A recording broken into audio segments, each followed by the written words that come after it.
The Line, a part of NEOM, a megaproject with an unimaginable price tag of up to $1.5 trillion. Imagine a city stretching hundreds of miles with towering mirrored walls, where flying taxis and artificial intelligence run everything in the middle of the harshest desert on the planet. Saudi Arabia is making the biggest bet in human history to transform a kingdom once seen as stuck in the past into the most advanced incubator of the future on Earth. The original plan to welcome 1.5 million residents by 2030 has just been revised down to only about 300,000 people, a figure that shows reality is beginning to collide head-on with surreal ambition. Signs of budget strain, social tensions, and political risks are becoming more visible than ever. Are we witnessing the great rebirth of an oil superpower, or is this actually a financial explosion driven by ambition that has gone beyond control? Let's take a deeper look inside this trillion-dollar wallet to see what is really happening under the scorching Middle Eastern sun.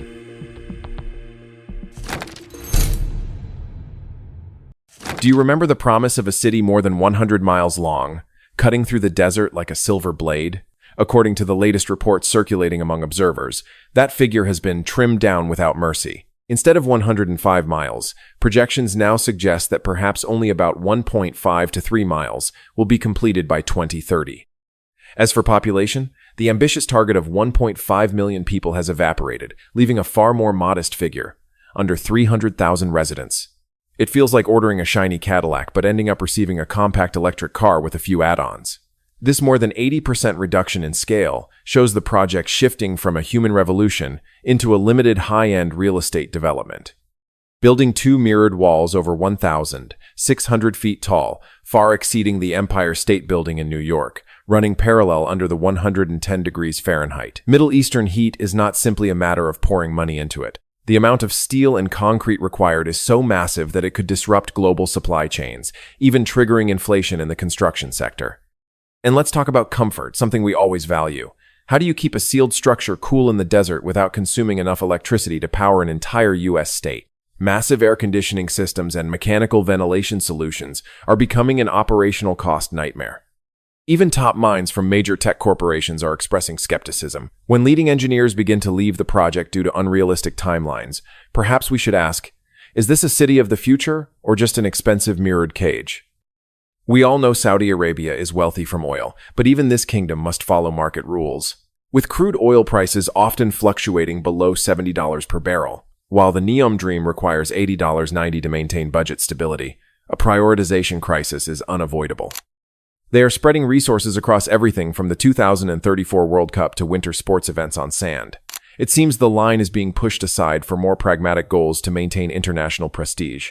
Foreign investors, highly sensitive to risk, are still standing on the sidelines, watching cautiously. They are not rushing to pour money into a desert where the rules can change overnight. The downsizing of the line may be the clearest evidence that money, no matter how abundant, cannot replace fundamental physical and economic laws. From a world-changing megaproject, it is gradually becoming a pilot project for lessons learned. You see, building skyscrapers is easy, but building a smoothly functioning society that attracts long-term trust from global capital is an entirely different story. Perhaps instead of trying to construct a car-free city in the desert, it would be wiser to respect more sustainable and practical values.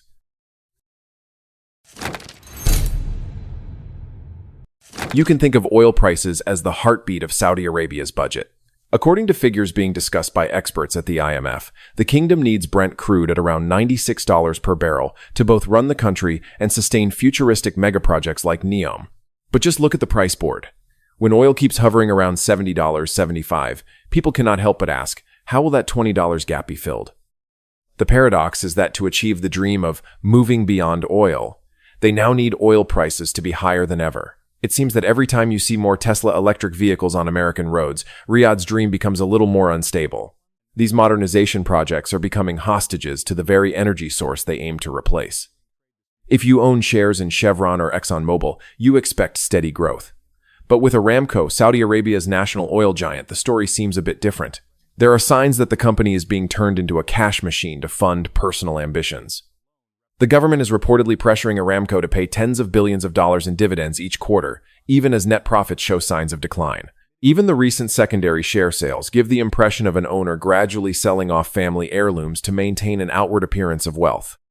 Instead of reinvesting in extraction technology to maintain its leading position, Cash flow seems to be buried in concrete structures in the desert, where the chances of return may be farther away than the horizon itself. The Public Investment Fund, PIF, once promoted as an endless resource, is now facing the reality that money does not grow out of sand. Its cash reserves have reportedly dropped to record lows, at times below $15 billion. To maintain liquidity, Saudi Arabia has become one of the largest borrowers among emerging markets. Why are they borrowing? Perhaps because major players at Goldman Sachs or JP Morgan are looking at projects like The Line and asking, who is actually going to live there, and how will they pay for it? When foreign direct investment, FDI, does not flow in as strongly as expected, the burden ultimately falls on the government and its citizens.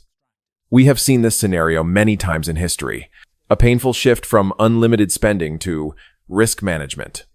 Budget tightening and cost-cutting show that even an oil kingdom cannot escape basic economic rules.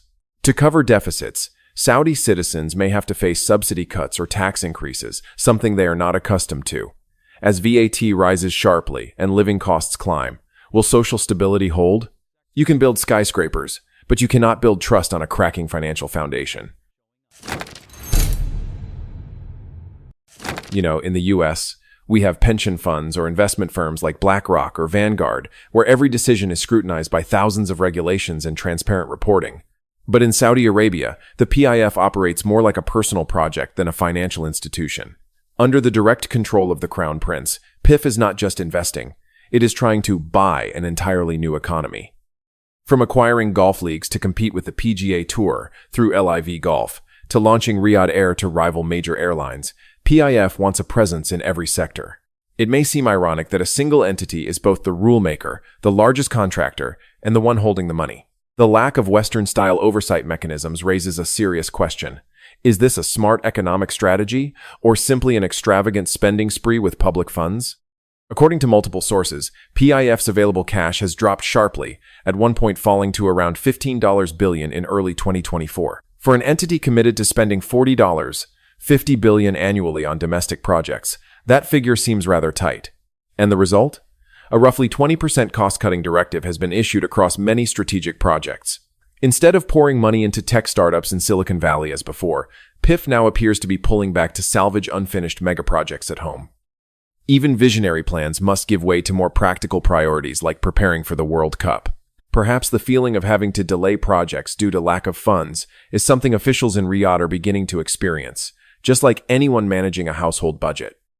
You might wonder why, despite all the incentives and grand displays, major corporations still prefer to set up offices in Dubai rather than Riyadh. The answer likely lies in trust. While Dubai operates under transparent international legal standards, in Saudi Arabia, the memory of the 2017 Ritz-Carlton purge still lingers. When rules can change overnight by decree, investors from Wall Street tend to remain cautious. Foreign direct investment flowing into the kingdom remains far below the target of $100 billion per year. Multinational corporations seem to be playing a wait-and-see game, opting for non-binding memorandums rather than writing actual checks. They want to see a stable legal framework, not just polished promises in glossy brochures. The paradox is that when PIF cannot attract enough foreign capital, it is forced to go it alone. And when cash is insufficient, what do? They issue international bonds, a more elegant term for borrowing. Credit rating agencies like Moody's and Fitch are likely beginning to take closer note of the country's rising indirect public debt. Perhaps we are witnessing a collision between world-changing ambition and harsh financial reality. Building massive white elephants in the desert without private sector support risks, turning these projects into monuments of waste. Saudi Arabia is attempting a cultural transformation that even the boldest Hollywood directors might hesitate to script. But the question is this genuine progress or just an expensive performance designed to capture our attention? After more than 3 decades of prohibition, movie theaters have reopened, welcoming blockbuster films from Disney and Marvel. You can see hundreds of thousands of young people dancing at the MDL Beast Soundstorm Music Festival under bright neon lights, a scene completely at odds with the strict stillness of the kingdom just 10 years ago. Even Ford and Chevrolet cars now have women behind the wheel. And traditional black abayas are gradually giving way to more liberal styles in Riyadh and Jeddah. At first glance, one might mistake it for some U.S. state. But are these surface-level changes enough to alter the core of a society deeply rooted in some of the strictest religious doctrines? Do you remember the infamous religious police, the Mutawin, who used to patrol the streets to detain anyone violating Islamic moral codes? Since 2016, their authority has been completely stripped by royal decrees. However, their disappearance is creating an uneasy vacuum. While the younger generation is embracing newfound freedoms, older conservative groups are retreating into silence. Reports suggest that dissatisfaction is quietly simmering within traditional families, who view women working or Western-style concerts as moral erosion. When a society is forced to grow up too quickly, generational divides can turn into unbridgeable gaps. You can silence the loudspeakers of the religious police, but you cannot erase their ideology with the snap of a finger. Is Riyadh offering a new kind of social contract? They give you entertainment and the right to drive, but in return, you must accept an economy that is becoming increasingly expensive. As public debt rises and the government is forced to raise VAT to 15%, a figure that would make any American taxpayer take notice, or cut fuel subsidies, will flashy music festivals still hold their appeal? If mega projects fail to generate enough real jobs for millions of unemployed young people, these cultural reforms may soon be seen as luxury toys for the elite rather than progress for the masses. What concerns many the most is the sustainability of this model. All the reforms you see today depend entirely on the will of a single individual. There is no involvement of civil society, no free press, and no organic bottom-up process of change. Ironically, Saudi Arabia is trying to compress hundreds of years of Western cultural evolution into a single decade. It is a glossy, modern shell, but underneath lies an iceberg with a massive, risky base of conservatism. You can build future cities faster than anyone else, but changing the soul of a nation is an entirely different story. If you believe in transparency and the rule of law, what is happening in Riyadh may seem like an ironic paradox. On one hand, the kingdom invites international artists to perform, projecting the image of a modern nation. On the other hand, reports from international organizations point to a troubling rise in arrests. You can freely dance to Travis Scott's music, but if you happen to post a social media comment questioning why prices are rising, you might want to prepare for an unwelcome visit. This is often described as illiberal reform.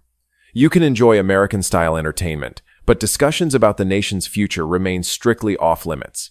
The presence of advanced surveillance technologies is creating an environment where, even inside luxurious AMC theaters, people feel the need to self-censor every word they say. Recall the 2017 event at the Ritz-Carlton Hotel.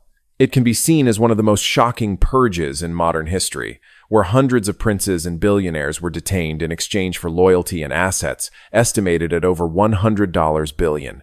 Under the banner of anti-corruption, a clear message seemed to be sent. No one, no matter how rich or powerful, is beyond the crown prince's control. And of course, we cannot ignore the shadow of 2018 inches Istanbul. Although the kingdom has tried to use lucrative economic deals to make the world forget, for Western politicians and intellectuals, trust is not something that can be bought. When international credibility is damaged, investment invitations suddenly carry far less weight. If you plan to invest in a company like Apple or ExxonMobil, you trust the legal system to protect your property rights. But in Saudi Arabia, there is no independent common law framework to rely on. Everything still operates based on royal whim, the will of the monarchy. Economic contracts and investment commitments can be altered or suspended by a sudden decree.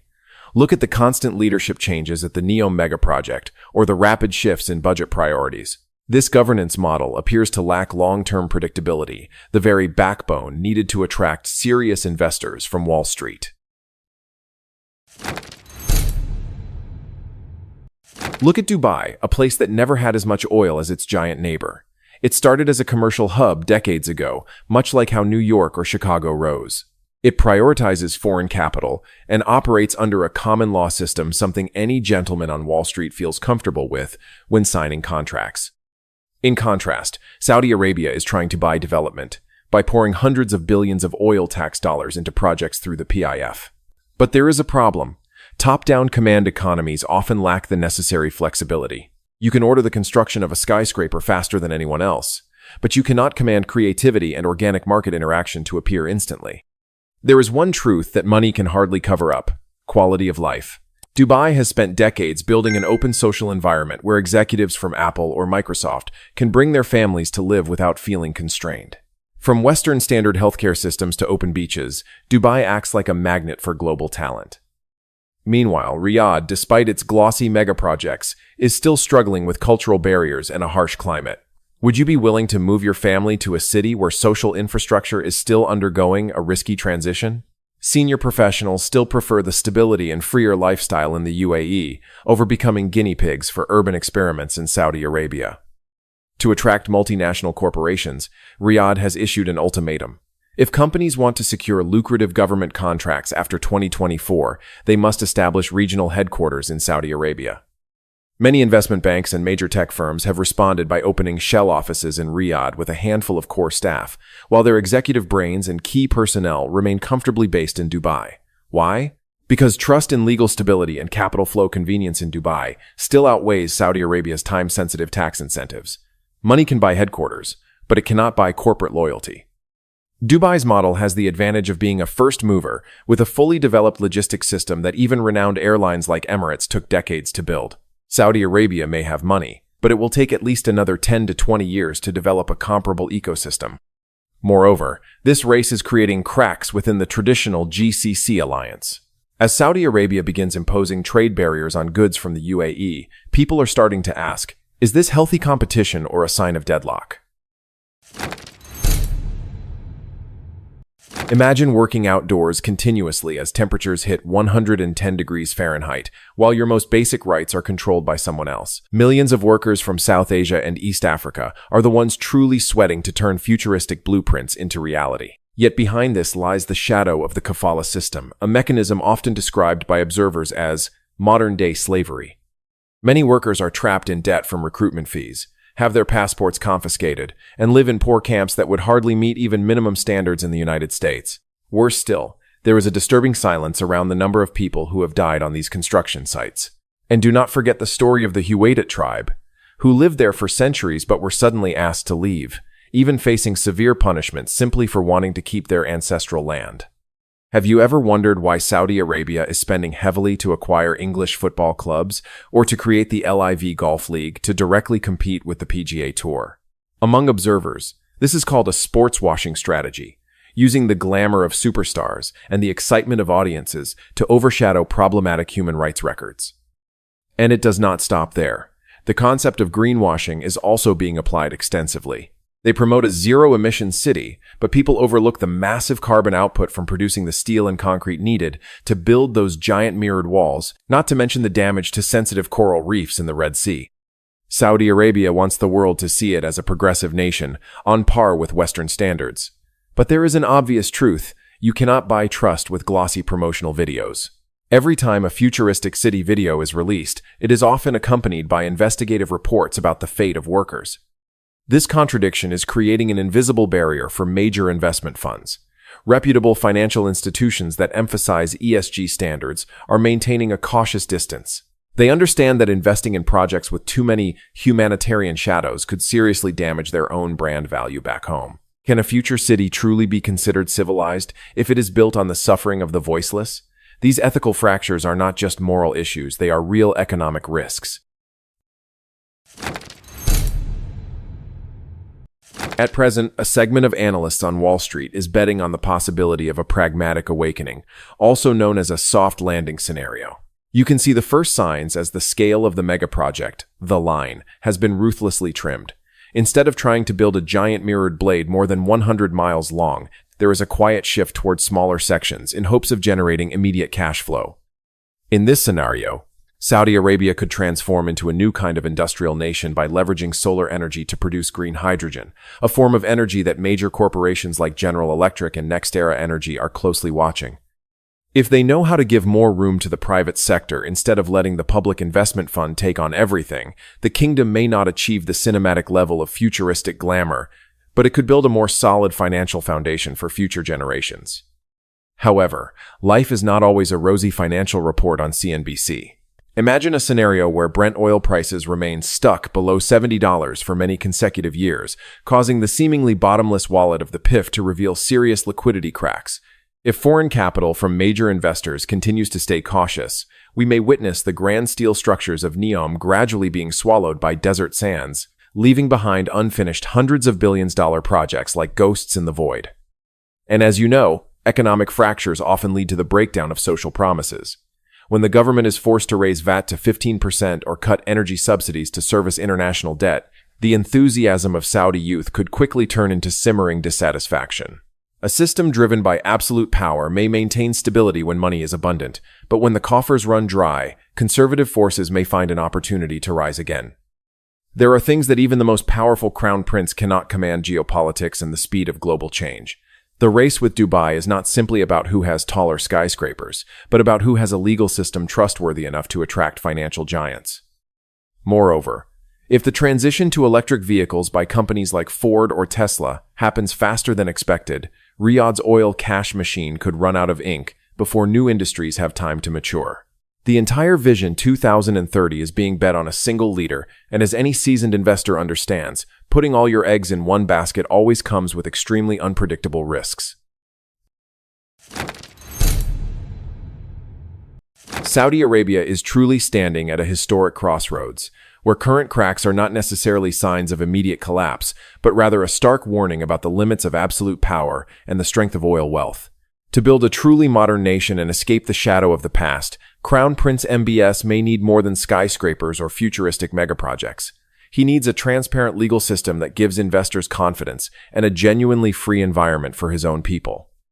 Now, the entire world is holding its breath to see whether this $1.5 trillion gamble will create an unprecedented economic miracle or become the largest financial black hole of the 21st century, leaving behind permanent concrete structures in the desert. What do you think? Can a nation truly buy its future with billion-dollar checks? Or are trust and freedom the most sustainable driving forces? Leave your thoughts in the comments below so we can discuss. Lastly, let's get one thing straight. This isn't a crystal ball attempt to predict the exact date of the next global meltdown.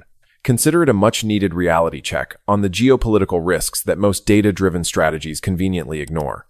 Thanks for sticking around until the end. If this breakdown changed how you look at the untouchable world of luxury, you know what to do. We'll catch you in the next video.